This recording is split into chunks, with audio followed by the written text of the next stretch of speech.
Baik, sahabat Sonora, sekarang saya sudah bersama The Legend, Faris Rustam Munaf. Mas Faris, selamat Assalamualaikum. siang. Selamat siang, Assalamualaikum warahmatullahi wabarakatuh. Salam berkah dan sehat buat semua.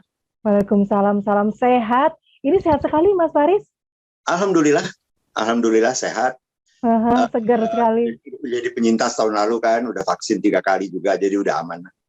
Sudah aman, baik. Yang pasti saya mau mengucapkan hari ini karena tanggal 9 Maret adalah Hari Musik Nasional. Selamat Hari Betul. Musik Nasional.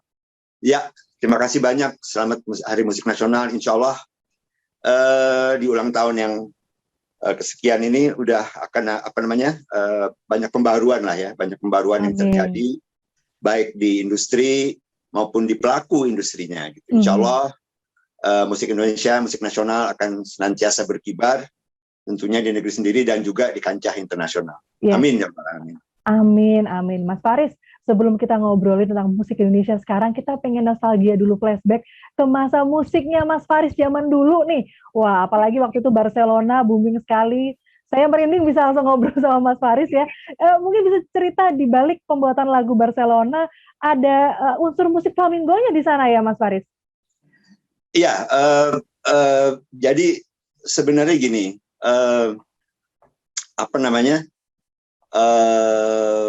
saya waktu itu di Barcelona sebetulnya dalam rangka kebetulan sekalian berlibur ke Eropa, sekalian juga menuai ilmu lah ya, menuai ilmu tentang pertelevisian dan broadcasting, baik producing maupun penyutradaraan gitu loh. Jadi ketika itu memang saya berada di Barcelona cukup lama dan kebetulan saat itu tahun 1987 ya,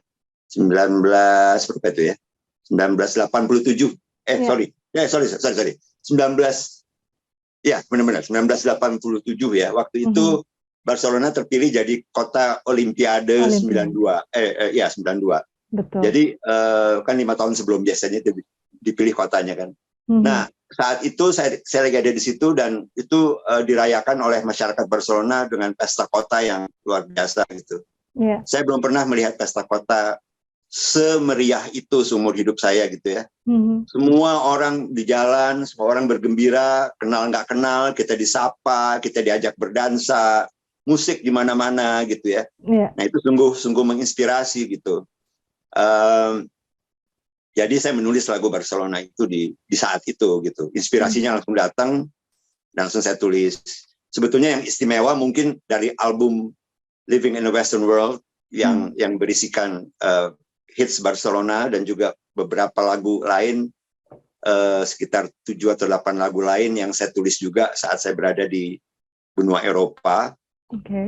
Di perjalanan itu dan yang mungkin istimewa dari album Living in Western World itu sebetulnya adalah penulisannya karena saat itu saya di Barcelona atau pada saat perjalanan Eropa saat itu saya tidak membawa instrumen sama sekali gitu. Jadi boleh dikatakan saya menulisnya dengan hanya mengandalkan apa yang ada di kepala karena waktu itu mau beli alat musik juga sayang uangnya gitu kan. Jadi yang saya beli cuma buku partitur, kemudian saya tulis Barcelona dengan hanya menuangkan apa yang ada di kepala saya gitu ya, bunyi musik itu ada di kepala saya dan saya cuma tulis partitur ke 8 lagu itu termasuk Barcelona, dan ketika pulang langsung saya pindahkan ke studio saat saya bekerja di studio tanpa saya menambah atau memperbaiki gitu. Nah kisah tentang lagu-lagu saya ya Barcelona segala macam tuh ada di buku ini sebetulnya, rekayasa fiksi ya. Bagaimana cara Faris menulis lagu. Di sini ada komplit nih kayak Barcelona nih, ada partiturnya, ada komplit partitur penulisan lengkap sesuai dengan saat saya menulis pertama kali. Jadi begitulah kira-kira Barcelona terciptanya. Makanya saya lebih, kalau saya disuruh memilih kebanggaan gitu ya, kebanggaan menulis lagu apakah Sakura atau Barcelona, saya memilih Barcelona gitu, karena kalau Sakura itu ceritanya itu bukan murni dari saya, tapi dari skenario film Sakura Dalam Pelukan yang saya terima dari sutradara, sehingga inti ceritanya sebetulnya yang bertopik pada incest ya,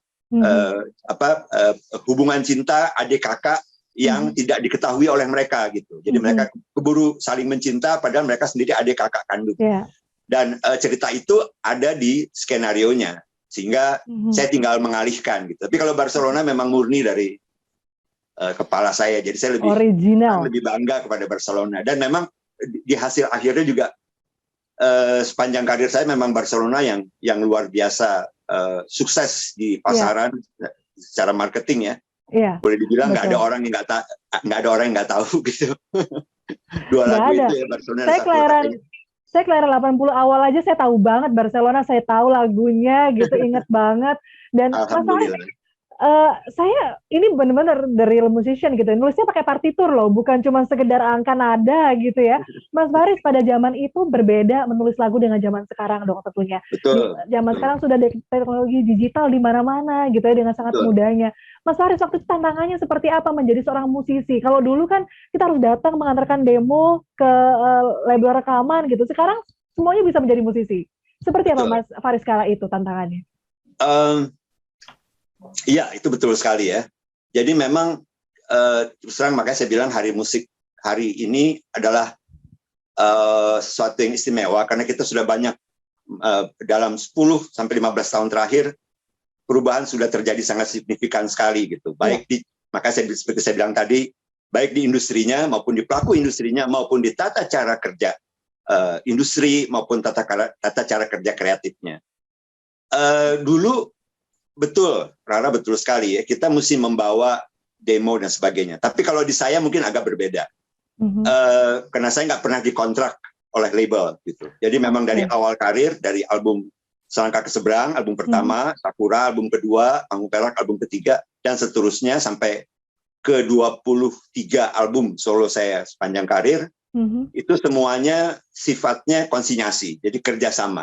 Di mana itu saya lakukan sebetulnya dengan tujuan saya tidak mau saat saya berkreasi untuk album ya, untuk album saya nggak mau didistorsi, diganggu, diintervensi oleh industri gitu. Jadi misalnya kalau saya dikontrak oleh label kan saya mau nggak mau kan harus mengikuti apa yang label mau buat gitu kan. Nah jadi saya selalu berkarya totalitas dulu, mungkin sekitar 15-16 lagu, kemudian saya seleksi sendiri sampai jadi 10 lagu, itu yang saya bawa ke label sebagai mitra, bukan saya dikontrak sebagai artisnya, tapi sebagai mitra gitu. Jadi saya titip jual istilahnya, konsinyasi. Perbedaannya mungkin ada di cara kerja administrasinya. Kalau misalnya kita sebagai artis dikontrak oleh label, kita menerima DP dan sebagainya. Tapi kalau kita bermitra, kita harus nunggu penjualannya selesai dulu, Rara, baru kita menghasilkan gitu loh. Nah, cara ini juga sebetulnya yang dulu saya nggak tahu gitu ya, tapi sekarang ini itu justru terpakai cara seperti itu gitu. Karena kan dalam masa sekarang kan kita kerja lebih banyak di sosmed ya, YouTube misalnya atau online stores di mana kita menjual album-album saya jual secara online mulai dari 2016 semenjak hak masteringnya kembali ke saya sepenuhnya, tidak lagi milik mitra. Saya mengedarkan album itu secara internasional. Kebetulan saya saat ini dipegang oleh publishing internasional, Entry Incorporated, dan cara seperti menunggu hasil itu menjadi hal yang sudah khatam buat saya gitu loh, udah terlatih gitu. Jadi saya nggak merasa sulit atau menyesuaikan gitu. Di lain pihak, mungkin Rara juga mendengar saat ini lagi banyak polemik tentang royalti, tentang unclaimed royalties dan segala macam. Nah, ini juga menjadi keuntungan bagi saya gitu, karena saya nggak pernah dikontrak label, jadi saya nggak pernah menyerahkan baik hak karya cipta maupun hak penerbitan mutlak kepada pihak kedua gitu. Jadi selamanya karya saya itu tetap hak karya ciptanya terutama, dan hak penerbitannya juga milik saya gitu. Hak karya ciptanya sepenuhnya milik saya. Hak penerbitan, kalau saya bekerja sama dengan publisher lain, saya akan bekerja sama, bermitra lagi gitu, bagi hasil. Tapi setidaknya sama-sama memiliki hak penerbitan. Tapi hak karya cipta tidak pernah dimiliki. Sehingga makanya saya sudah merasakan royalti selama karir saya cukup, alhamdulillah gitu ya, menghidupi lah gitu ya. Artinya saya bisa menyekolahkan anak-anak saya sampai jadi orang semuanya, bahkan kedua putri kembar saya sudah menjadi warga negara Eropa dan sukses karirnya di sana. Dan yang ketiga, anak bungsu saya juga udah dokter gigi, bertugas di Semarang saat ini. Jadi alhamdulillah lah, saya bisa merasakan berkah dari kepemilikan hak akibat dari saya dulu memelopori independensi dalam penerbitan karya cipta dan berkarya secara kreatif di bidang musik. Jadi boleh dibilang sebetulnya independent labels, boleh dibilang saya lah pelopornya di Indonesia. Wah, karena sudah boleh dibilang jauh ya. Ya, semenjak 45 tahun yang lalu lah, 40 tahun yang lalu lah. 40 tahun yang lalu. Wow, baik. Nah, ini tantangannya bagaimana nih, Mas Faris, bagi musisi-musisi sekarang? Melihat dulu perjuangan yang sudah dimulai oleh Mas Faris begitu ya. Sekarang ini semuanya sudah serba mudah kalau saya bilang ya. Hanya mempunyai platform, bisa memasukkan lagunya sendiri ke Spotify, bisa menjadi artis dalam sekejap. Betul. Betul sekali. Itu betul sekali. Tapi juga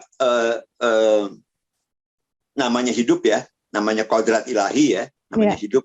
Selalu ada plus point, selalu ada negative point.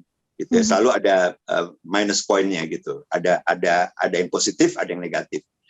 Nah, positifnya tadi seperti Rara bilang.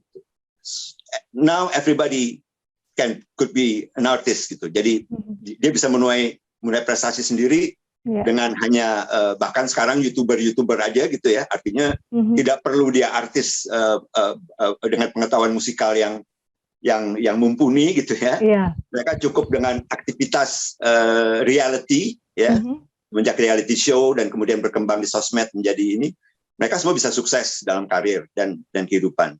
Tetapi di sisi negatifnya ada kelemahannya, yaitu kelemahannya bahwa legitimasi, legitimasi itu mereka tidak lagi bisa memiliki cakar yang sama kuat dengan pemusik-pemusik di era saya. Gitu istilahnya misalnya ya. Anak-anak sekarang memang bisa langsung populer, tapi bertahan susah. Untuk bertahan dan eksis tetap dalam prestasi yang tetap susah. Kenapa? Karena semua orang bisa. Gitu. Jadi persaingannya juga tinggi sekali. Dulu sebuah prestasi, misalnya kayak album Living in Western World, Barcelona, itu kasetnya waktu masih zaman kaset ya, itu terjual sampai 4,8 juta kopi. Wow. Real, fisik. 4,8 juta kopi. Yang berarti kalau Rara keluar ke pinggir jalan, Rara stopin orang siapa aja gitu, tanya sama orang itu, dia boleh naik motor, boleh naik mobil, boleh tahu Faris Arab nggak? Pasti tahu. Gitu loh. Pasti tahu gitu loh. Karena begitu tajam, begitu mencengkram cakarnya gitu. Karena kita dulu benar-benar kan masuk industri aja udah susah, Rara. Betul. Ya, untuk bergabung di industri aja tuh udah susah. Nggak semua orang bisa masuk industri musik. Saya masih ingat di album ketiga saya, Panggung Perak, sukses di pasaran, di penjualan. Tetapi ketika saya mesti tampil di TVRI, saya tetap harus melalui audisi. Gitu loh. Oh gitu. Harus di audisi dulu, iya. Layak atau enggak tampil TV. Bayangin, udah album ketiga loh. Wow. Tahun berapa itu Mas Faris? Tahun 81. Wow. Jadi sangat amat sulit gitu. Masuk di lingkungan industrinya aja udah sulit. Gitu. Tapi sekarang di sisi positifnya sekarang ini ya misalnya kayak saya gitu ya. Saya baru, kalau saya kan orangnya kan apa ya, nggak pernah terburu-buru Rara ya, nggak pernah terburu-buru gitu. Saya selalu mempelajari dulu. Buat saya itu selalu nggak ada kata terlambat untuk memulai sesuatu gitu. Jadi saya baru memulai YouTube channel saya sendiri yang saya sebut sebagai YouTube Faris Arab Publishing Channel itu 2,5 bulan yang lalu, baru awal 2022 ya. Bulan Januari. Tetapi setelah 2,5 bulan udah monetizing gitu. Udah menuai hasil. Karena begitu cepatnya gitu. Naik itu begitu cepatnya. Nah, inilah yang saya maksud dampak dari eksistensi yang begitu lama, begitu kuat fondasinya. Ketika dia mengalir ke sesuai zaman, itu zaman akan langsung menerima dan mendukung gitu loh. Jadi saya rasakan itu terus terang secara surprise gitu ya, bahwa sampai saat ini saya masih diajak oleh para milenialis untuk bekerja sama ya. Saya bekerja dengan Kotak Musik Project ya, saya bekerja dengan The Massive, saya bekerja dengan White Shoes and Couples Company, saya bekerja dengan The Sigit, saya bekerja dengan Arya Novanda yang akan rilis 2 hari lagi dalam single terbaru, dan semuanya skopnya internasional. Jadi dari hal itu aja sudah kita bisa lihat bahwa sekali lagi saya beruntung gitu. Saya lahir dan berkembang di masa peralihan gitu. Ibaratnya dari radio sampai ke sosial media, saya hidupi dan saya pelajari. Makanya ketika saya memilih karir sebagai pemusik, saya nggak tanggung-tanggung gitu. Saya masih ingat kata-kata almarhum ayah saya itu dulu, kamu boleh jadi apa aja, asal jangan tanggung-tanggung, dia bilang gitu. Kalau mau jadi penjahat juga jangan tanggung-tanggung. Jadilah Al Capone gitu misalnya. Nah, jadi saya juga di musik saya mempelajari semua faktor. Karena saya bekerja di radio, ya saya bekerja di televisi, ya membuat RCTI ya, membuat RCTI Terus saya bekerja di bidang-bidang lain, ngajar, broadcast, ngajar musik sampai sekarang masih sebagai pengajar tamu seringkali atau di webinar-webinar memberi ini. Jadi semua aspek bisnis, legal, edukasi, apapun selama itu berhubungan dengan musik, film, sinetronis, whatever gitu. Saya akan terus bekerja dan alhamdulillah sampai sekarang masih tetap eksis dan aktif, dan boleh dibilang masih tinggi lah demand-nya gitu. Akhirnya di masa sebelum pandemi dalam sebulan konser tuh bisa 6 kali, 8 kali. Dan di masa pandemi ini memang kami yang membatasi gitu, sehingga jatuhnya sekitar 4 kali, 5 kali. Tapi aktivitas tetap ada dan tetap diterima. Makanya saya juga mesti tetap semangat. Lagi mempersiapkan album baru juga, judulnya Naked Romance. Wah, ditunggu lagi banget. dalam proses. Insya Allah segera beredar. Wow, luar biasa. Jadi satu hal yang bisa saya simpulkan adalah untuk musisi senior nih harus luas dan adaptif seperti Mas Faris agar terus bisa bertahan di dunia musik ini. Nah, kalau tadi perubahan dari konvensional menjadi digital, dari segi kualitas Mas Faris, apakah ini ancaman atau justru lebih baik atau akan penurunan atau seperti apa? Seperti hal lain dalam kehidupan, setiap kemajuan itu memang tinggal kita aja gitu. Seperti saya bilang, kehidupan itu selalu 2 sisi kan. Artinya kita boleh memilih gitu. Kita mau kemana gitu.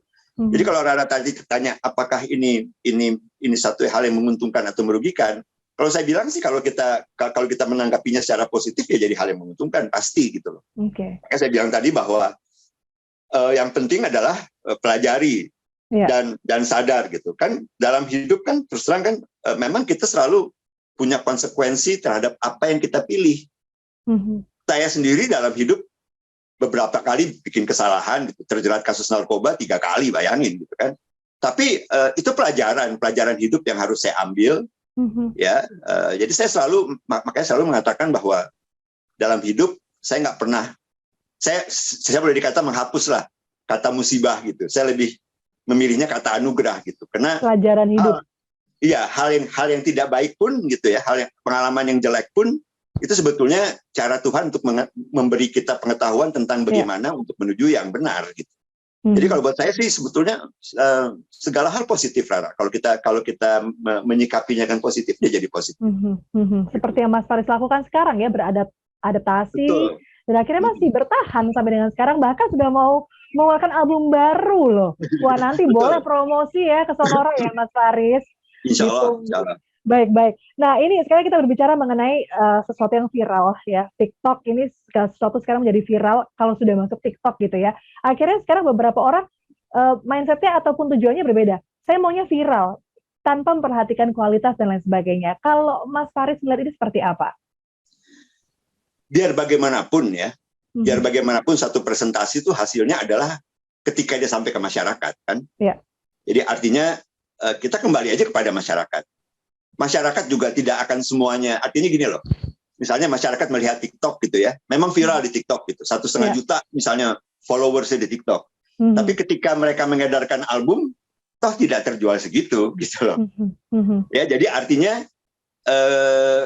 masyarakat pasti akan bisa membedakan juga ini karya untuk presentasi ini untuk dinikmati sebagai apa nih gitu loh. Sebagai apa gitu. Makanya ketika saya membuat YouTube channel gitu, saya memutuskan untuk membuat episode-episode yang tidak panjang. Cukup 5 menit, 10 menit per episode gitu.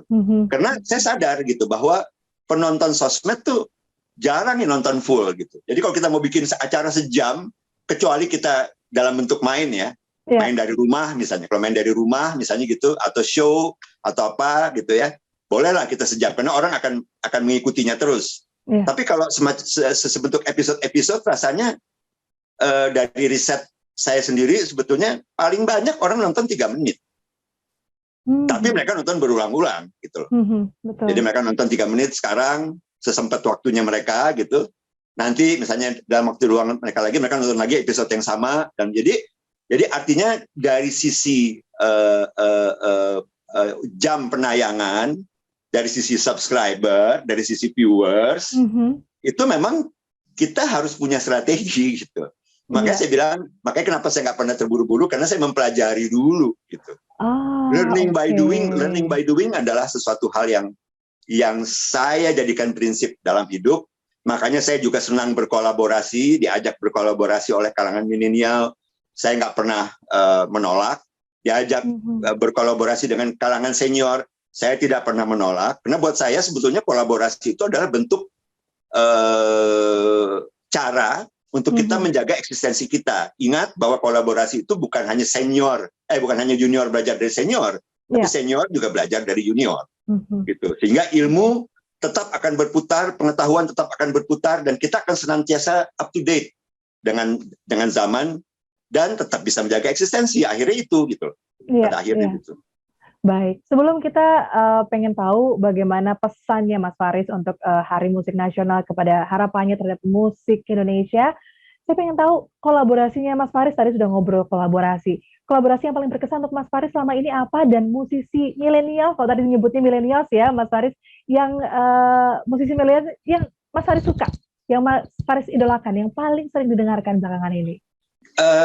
Kalau saya pribadi, itu terus terang dari dulu saya sering kali ditanya juga soal yang kira-kira similar sama dari karya saya, yang mana yang paling saya suka gitu kan. Susah jawabnya lah, karena terus terang masing-masing kerja, masing-masing proses kreatif sama siapapun itu selalu ada tantangan di saat mengerjakannya gitu. Dan buat saya semuanya menarik ya, kalangan milenial ini luar biasa gitu ya. Tapi sekali lagi, makanya ketika misalnya sama beberapa artis Kotak Musik Project misalnya ya, saya bekerja, mereka seperti Lara bilang tadi, sosmednya gila-gilaan gitu, di TikToknya followersnya 1,5 juta, 2 juta gitu. Tapi saya bilang sama mereka, ketika mereka berhadapan, bahkan dengan suaranya sendiri, ketika mereka rekaman sama saya gitu, menyanyikan lagu saya, mereka grogi gitu loh, grogi. Baru mereka mendapat yang Rada tadi bilang gitu ya, asal viral atau quality gitu. Akhirnya ketika mereka bekerja sebagai produk yang harus dijual, dipresentasikan ke masyarakat, di mana masyarakat harus membeli, itu terjadi banyak pergolakan di mereka. Dan saya kasih pandangan, di situ saya kasih sharing pada mereka, jangan putus asa gitu. Lo mesti percaya pada kapasitas diri lo sendiri, saya bilang gitu ya. Artinya lakukanlah yang terbaik dan semuanya akan baik-baik saja gitu. Jadi kalau buat saya sebetulnya adalah masing-masing kolaborasi semuanya punya keistimewaan. Masing-masing kadang-kadang ada kalangan milenial yang moderat seleranya, kadang-kadang ada kalangan milenial yang justru mengajak saya karena pingin vintage-nya gitu, pingin nuansa vintage-nya gitu. Kayak misalnya The Massive gitu. The Massive dia pingin ngajak saya tuh karena dia pengen dapat vibe 80-annya gitu. Rian udah kayak adik sama saya gitu ya. Jadi Rian juga bilang sama saya, Om, ini apa namanya? Aku pengen dapat vibe 80-nya gitu. Oke, so kita bertukar sharing ketika bekerja ya. Saya langsung nyaman aja gitu ya. Langsung nyaman aja mengisi sound memberi komposisi, di aransemen dan segala macam. Begitu juga sama Arya Novanda gitu. Tidak disangka Arya tadinya mengajak saya bekerja mengharapkan dapat nuansa dance-nya gitu ya, dapat nuansa musik dansanya, di mana saya menjadi spesialisasi. Tapi ternyata ketika bertemu dan bekerja, kita sama-sama menyadari bahwa kita penyuka blues, kita penyuka rock and roll sejati gitu. Nah, sehingga akhirnya itu jadi terpolarisasi menjadi satu bentuk less genre ya namanya. Jadi artinya genrenya tidak bisa dikategorikan karena dia menggabungkan musik dansa, tapi juga blues, tapi juga rock and roll gitu ya. Dengan Arya Novanda sebagai gitaris yang memang gitaris milenial yang lagi menjanjikan banget gitu dan lagi viral banget gitu saat ini. Jadi komposisinya juga bagus. So setiap kerja pasti selalu tantangan. Setiap kolaborasi menyenangkan untuk Mas Faris. Menyenangkan. Musisi milenial juga semuanya berbakat luar biasa. Baik, harapan Mas Faris untuk musik Indonesia terutama di masa pandemi ini Mas dan kedepannya dengan dimudahkan sekali dengan teknologi digital yang ada. Ya, bagi saya sebetulnya adalah musik menjadi lebih universal. Ya. Musik selalu menjadi bahasa universal. Jadi harapan saya juga begitu gitu. Sekarang ini semua pintu sosmed terbuka lebar, semua pintu pasar terbuka lebar, semua pintu kesempatan terbuka lebar. Ya saya hanya tinggal berpesan aja kepada pemusik-pemusik baik yang senior maupun yang junior, jangan pernah berhenti belajar, ya, jangan pernah berhenti berkreasi, dan bagi milenial khususnya yang besar di sosmed adalah mereka harus menentukan mereka ingin menjadi apa nih, gitu loh. Mereka ingin menjadi sekedar jadi viral dan omongan, atau mereka memang benar-benar ingin berkarya dan melahirkan karya yang eksistensinya panjang gitu. Nah, itu tinggal pilihan aja gitu. Jadi buat saya sebetulnya adalah selamat Hari Musik Nasional. Mari kita maju dan berkarya dan berkreasi sesuai zamannya dan membawa musik nasional ini untuk bisa berprestasi dan bersuara baik di pasar musik nasional maupun pasar musik internasional. Luar biasa. Amin, amin. Musik selalu menjadi bahasa universal menurut Mas Faris ya. Dan sekarang ini semua pintu terbuka lebar, kesempatan terbuka lebar, jadi manfaatkan sebaik-baiknya sesuai dengan pilihan masing-masing ya. Tapi sesuai zamannya tentu saja dan sama-sama berkreasi untuk kemajuan musik Indonesia. Seperti itu ya Mas Faris. Oke. Mantap. Terima kasih. Aduh, ini waktunya kurang banget, tapi mudah-mudahan next time kita bisa ngobrol lebih panjang ya Mas Faris ya. Oke, Rara silahkan. Anytime. Untuk ngobrolin album yang baru nih nanti saya penasaran sekali.